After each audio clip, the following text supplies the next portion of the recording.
Welcome back to the Kickoff Sports Breakfast Show on BGFM 106.3. Let's talk baseball now. Let's welcome back to the show from the Levin Hustle Baseball Club. It's Hendrix Warren. G'day, Hendrix. Morning, Damian. How you going? Yeah, very good, mate. How are you doing? Yeah, pretty good. Pretty good. Lots of baseball talk at the moment, mate. Where do we even begin? We'll start with the Americans. How's the NBL going for you, mate? MLB, sorry. MLB, that's the one. It's going pretty good. You know, I think teams have all settled into things. You know, it's not without its little hiccups. I read that, I saw that that we've got a couple of players in the Mets that have tested positive, and I think earlier in the week the Cincinnati Reds also had a couple of things, and then their protocols kick into action, and a few sort of postponements and things like that as well. So my Yankees don't get a game this weekend due to some postponements. They were due to play the Mets, but that's not going to happen. But they catch those up. So they've the MLB. I mean, I think they've had a bit of criticism around how they've managed some of those things, but they want to be as safe as possible, and the best way to stay safe is not to have games when there's a risk or a threat of a COVID outbreak within their organisation. So at the moment, you know, with all of that, they're doing pretty good. The baseball on the field has been pretty special. There's been some great baseball happening, sort of up and down the US, and so it's been a joy to watch, that's for sure. Absolutely, mate. Hey, wouldn't safer bet be having bubbles and not maybe travelling on planes around the country? Yeah, I think and I think when they were looking at resuming the season, they were throwing up all sorts of options about let's all play in Arizona or let's all play in one place. Yeah. But it kind of didn't really come to pass. They've done it as well as they could by keeping all the teams on the east. In the east, yep. And then the central and the west. So, you know, we're not having teams that have to travel into different time zones or anything like that. Right. But still, I mean, it's got to be a logistical nightmare to try and arrange, you know, some of the things, especially when you get those little hiccups where you've got to postpone games and then you don't know when you're playing next, and you know, so that's been some real challenges, that's for sure. I bet. And it's not like basketball where you have 5 on the court and, you know, 5 reserves. You've got a roster of sometimes 30 players, don't you? Yeah, exactly. So I think at the moment there's like 26 on the squad, and that's not including your coaching team, your trainers, and everyone else in the entourage as well. And when they're at home, there's a whole sort of, you know, a whole crew of grounds crew and everything like that as well to take into account, and which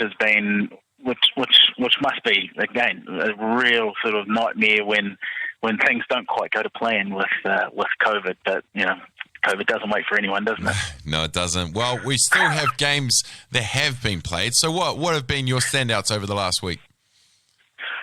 Over the last week, I've been really impressed with the San Diego Padres. Right.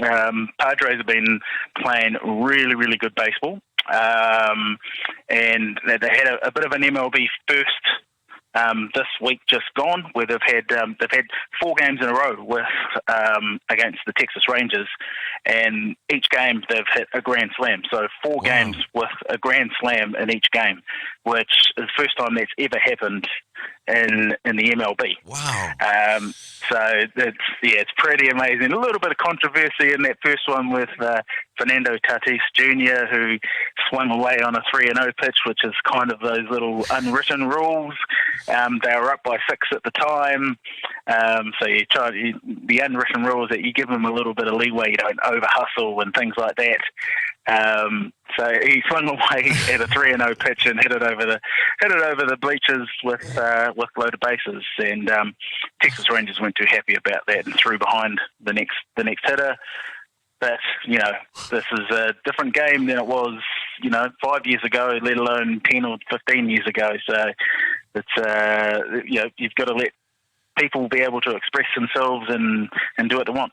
And look, these days. 6 runs isn't actually a lot of runs to lead by, and I think the Padres have actually lost the game this season after being up by about 6 or 7. So you can never rest on your laurels.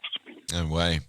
Well, thank you for the MLB talk, but I want to talk a bit closer to home now. It's Tuatara news has been rife for the last couple of days with what the Australian League might be doing, and we might see a bit more baseball happening in Auckland.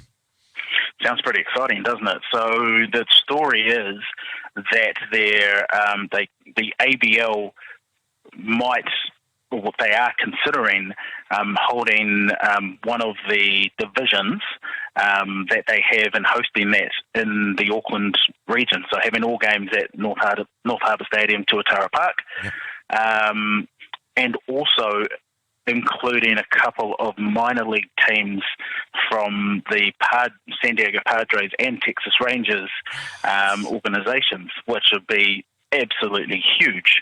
So a shortened season again, around about sort of, I think, 25 to 30 games. But having that many teams playing in the one area is going to be, it's going to be huge for baseball domestically in New Zealand, and hopefully that could sort of translate to people coming through the gates and bums and seats. Absolutely, mate. Well, I just can't wait to see Sage out there in a Tuatara's uniform, because I'm not liking seeing him in a Blues uniform in the development squad up there. So, and a little bit closer to home, mate. What's happening on the hustle front? Are you guys already looking towards the season? Yeah, we definitely are. We begin our academies and spring training for our youth teams in a couple of weeks. So September is when we start kicking things off. Spring training. As well as registration drives and things like that for our local leagues. We're looking at for volunteers who are keen to be involved in the game, either as a coach or an umpire, and those sort of things. So this time of the year is really when we're sort of doing that thing around doing all of that sort of stuff in the background, and we're trying to now push that out into the community and see who's interested in being involved in not just baseball, but in youth sport and contributing to helping some kids get out there and be active. Absolutely. I've got your first name, Scott East. Hope will do anything you need him to.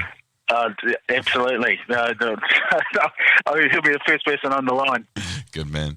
Well, Hendrix, I always appreciate our catch-ups, mate. As we get closer to spring training, there'll be more baseball talk for sure. Absolutely. Nice one. All right. Cheers, mate.